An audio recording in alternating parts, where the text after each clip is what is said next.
கிறிஸ்தவர்களை கேட்டா கிறிஸ்தவத்தை தவிர வேற எதுவுமே உயர்ந்தது கிடையாது. நம்பர் 1 கிறிஸ்தவம், மற்றதெல்லாம் 2, 3, 4.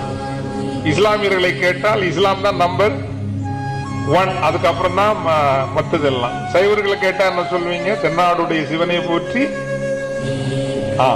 எந்நாட்டவருக்கும் இறைவன் அவர் தான் நம்பர் 1, மற்றதெல்லாம் அப்படி சொல்லலீங்க. மாணிக்க வாசகர் அப்படி சொன்னாருன்னு நினைக்கிறீங்களா? என்ன நினைக்கிறீங்க? இந்த ஊர்ல அது பிறந்திருக்குங்க. அவர் சொன்னது தென்னாடுடைய சிவனை போற்றி, கொஞ்சம் யோசித்து சொல்லுங்க நல்லா. தென்னாடுடைய சிவனை போற்றி எந்நாட்டவர்க்கும்.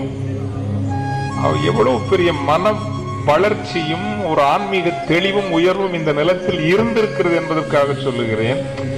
தென்னகத்தில் நாங்கள் அவனுக்கு சிவன் என்று பெயர் வைத்திருக்கிறோம். ஏனைய உலகம் அவனை இறைவன் என்று அறிகிறது, அவ்வளவுதான்.